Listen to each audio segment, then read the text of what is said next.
Hey, what's happening, all you huntsmen and huntresses out there? I'm Duuz-Diz-Din, and I'm back again with another volume review.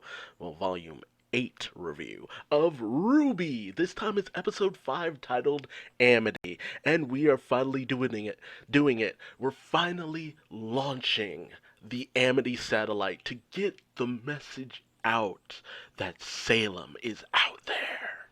So, we pick up at, well, Amity Coliseum, Amity Arena, the Amity Satellite, whatever it's called. It's a jack of all trades at this point. And we see Dr. Polendina still suffering from his aura deficiency, I guess you could call it. Putting bits of, I was about to say putting bits of himself inside of his daughter, but that's kind of messed up.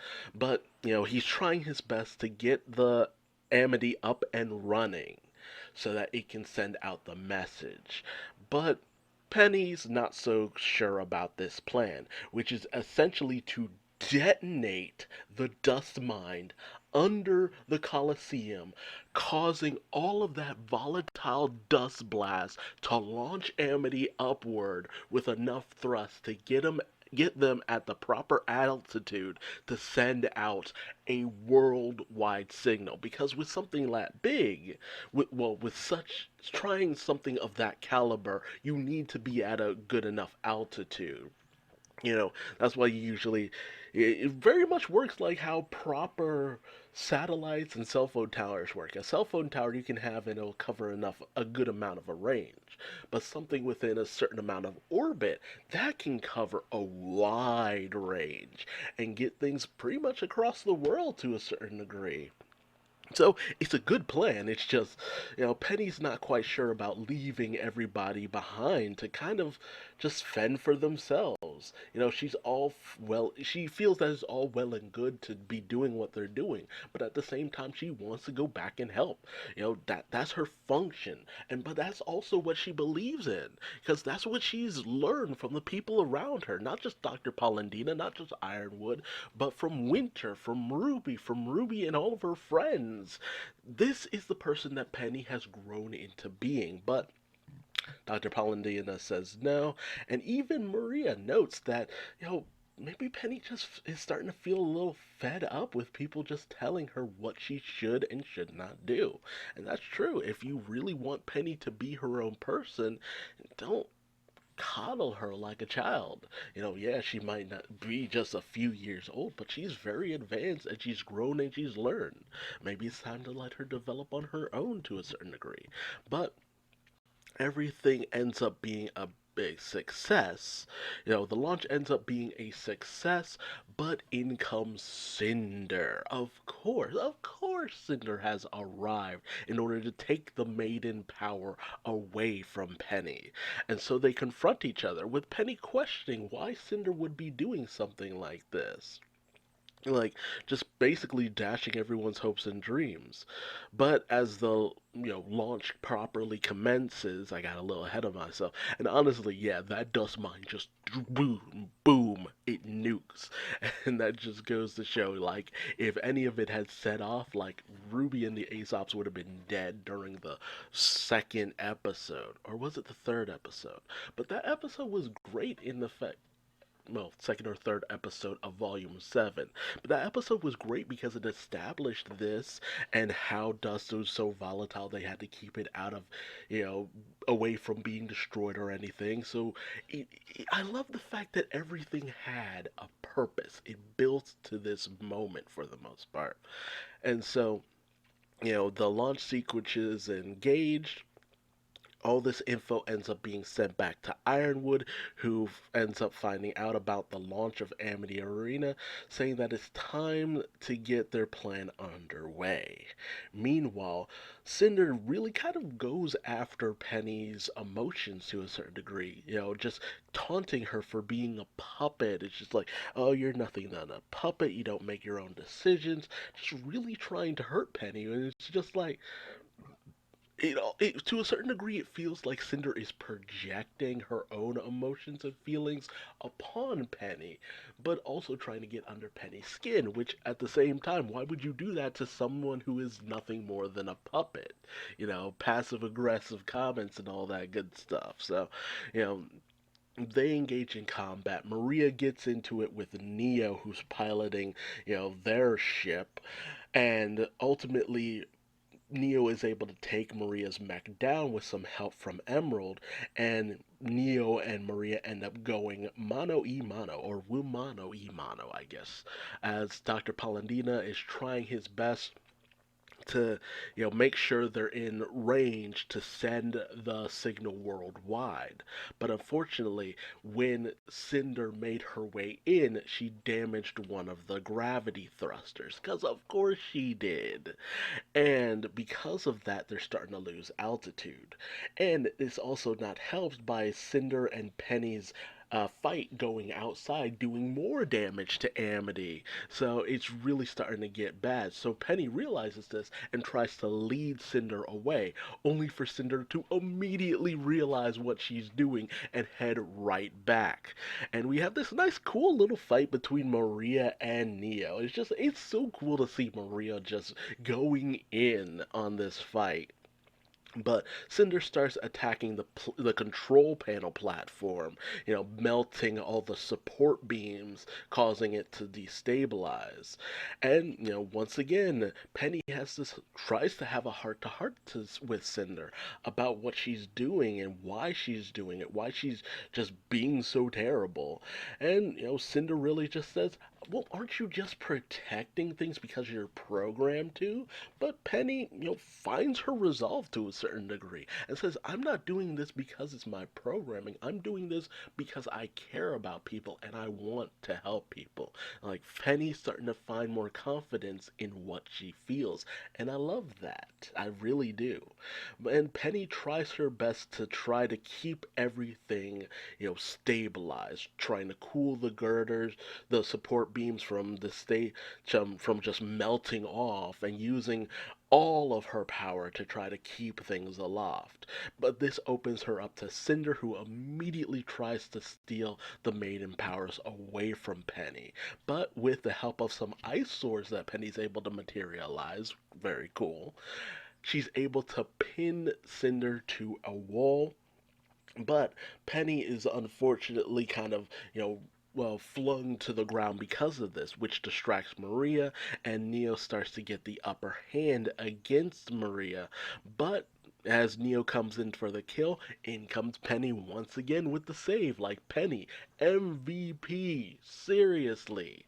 With all this power that she has, like, it's no wonder they also really needed to take her out at the Battle of Amity, because with all the power that Penny can pack, try saying that 3 times fast, she really is a vital asset and would have really changed the tide of things back at the fall of Beacon. But Penny's able to take out Neo. Unfortunately, a combined effort from both Cinder and Emerald's illusions, leaves Penny a little bit cornered. But Penny activates her maiden powers, and also, thanks to the fact that she's a robot, she can detect heat signatures, especially the one very much coming from Cinder. And she's able to pinpoint where Cinder is, and boom, once again with the massive, robot Kamehameha wave coming in and just completely knocks Cinder out. And Emerald comes in, knowing that she can't beat Penny. She's just like, well, I can still at least blast the control platform full of holes. So Penny stands down and allows them to escape, with Neo having a face that I can't determine is she angry because she got blasted? Is she angry at Cinder that her plan didn't work and she couldn't finish the job?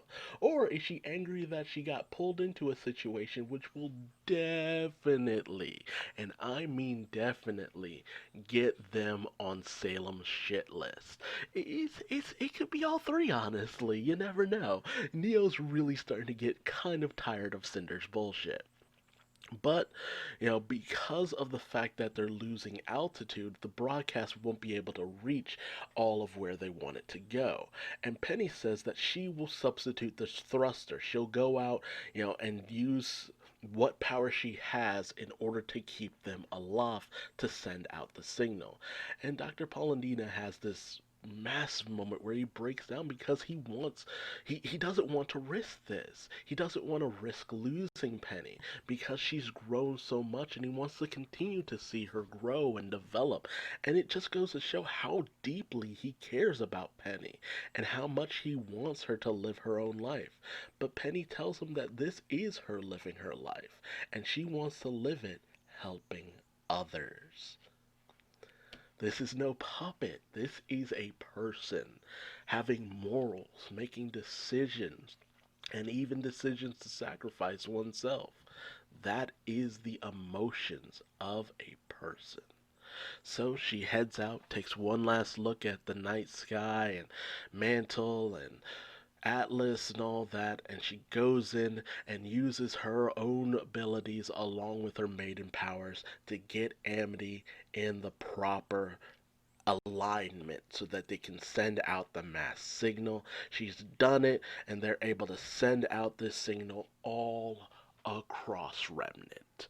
In the slums, well, the city of Mantle, not quite the slums, but, the broadcast of Rwby telling everyone about Salem, about the relics, that she can't be killed, that she's controlling the Grim, that, if she was all powerful, though, she wouldn't be trying as hard to take them down, to not lose heart, to keep faith. And, I really do have to hope that this actually makes a difference. Because this message, we mostly see it through people we've already met before, to a certain degree. The people at the train station way back when they arrived in, was it Minstrel? Where, Lionheart's Academy was. You have the announcement made there. I think that's where that is. We also have it made over where, Jean's sister is, with them receiving the information. It's nice to see them and the little baby. John's sister and her wife is so cute. We also have Whitley hearing the message. Who knows what he thinks of all this in the actual slums of Mantle. They're getting the information. Sun Wukong and Neptune just right out in the desert. I think they're in Vacuo or something. I thought they would have met up with their team by now. Weird. But they're just out in the desert listening to this message. So it really goes to show how far reaching this message actually is. We also get to see Ilya. Like, yo. As she hears the message, and it ends up receiving a message from, I think, Grisha is the name of Blake's dad. So he ends up contacting her. So I guess she's back in with the good version of the White Fang, at least hopefully. And, this nice little moment where Joanna's just like, the little shits managed to pull it off. Well done. So, Penny is trying her best to just maintain everything and let the message play. We even get to see the shopkeeper that, Rwby ended up helping out at the very first episode of Volume 1 of Rwby, like, during that whole dust robbery. And just compare the two scenes. The noticeable difference in how everything is animated is just, wow, night and day. But, Rwby even outs that more information can also be brought to their attention by none other than Glinda. Yes, Glinda. She's, oh man.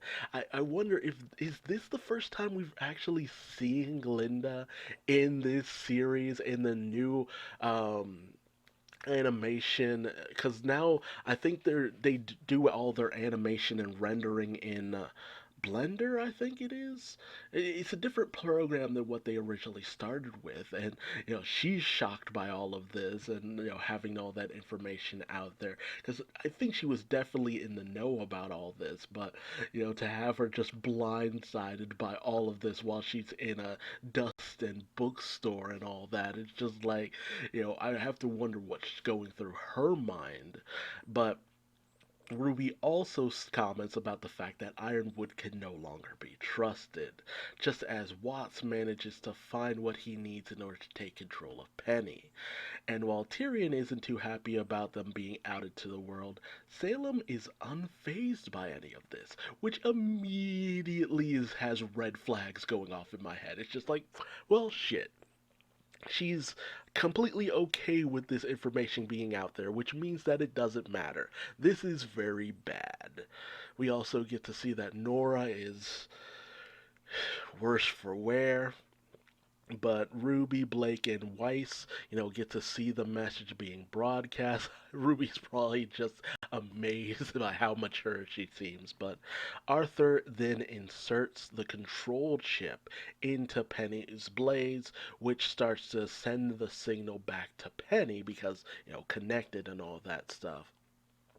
And Penny, receives the signal, but she tries her damnedest to fight it off, to try to keep Amity aloft, with the last of the message being sent out to, um, Rwby and Yang's dad.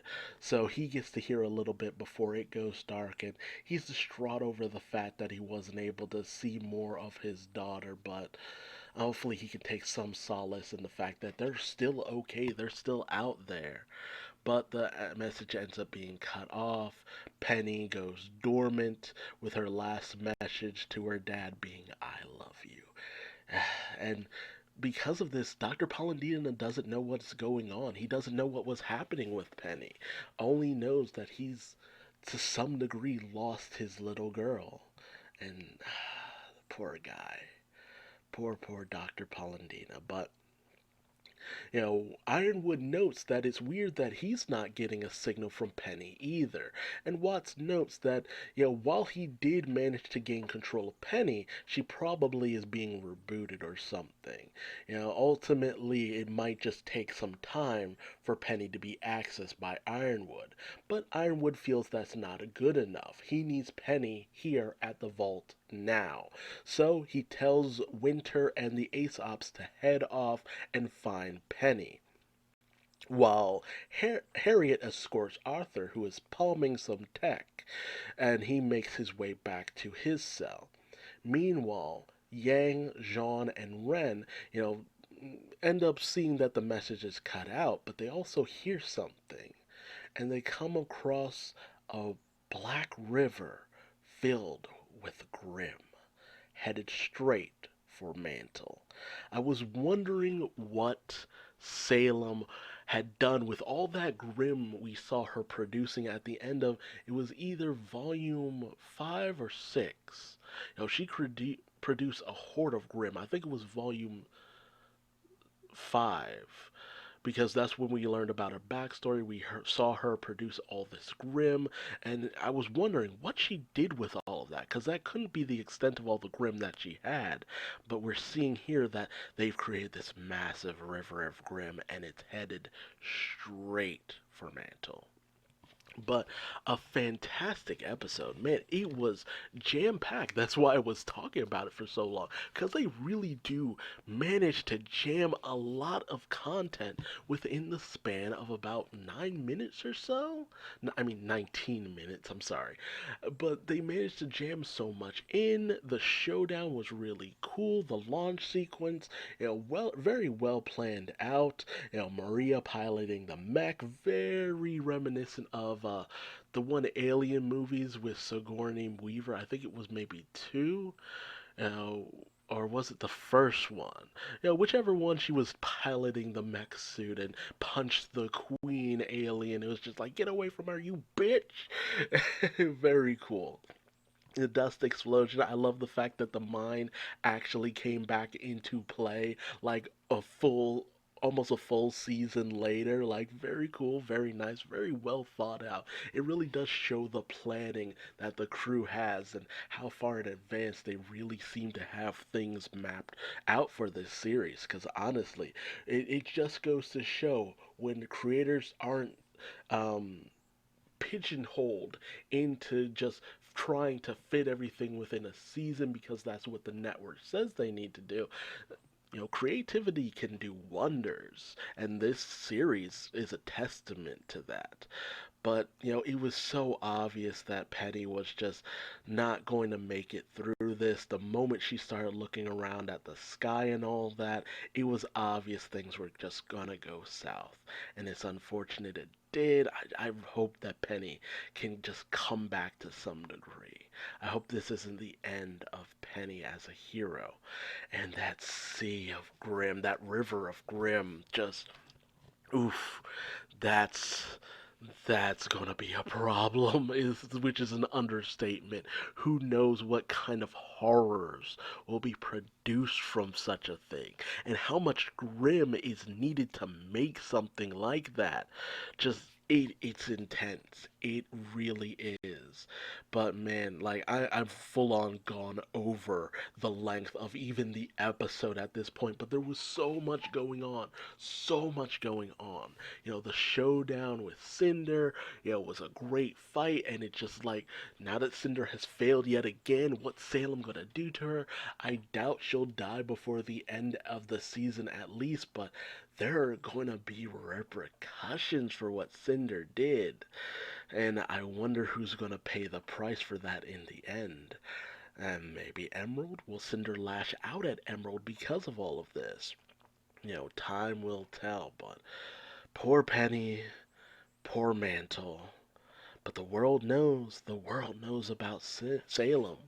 But what will happen? Will they believe? Will they panic? Will they rally together? Time will tell. But tell me your thoughts in the comment section below. What did you think about this episode? Where do you think things will end? How do you think things will go? Do you think that Penny will be okay? What will happen to Cinder? What will happen with this river of Grim? What horrors will pop out of it? And will the Hound command this river of Grim? Time will tell. But until next time, I've been Duuz-Diz-Din. Like the video, dislike the video, subscribe, bell, whatever you feel. And until next time, I will see you later. Bye-bye.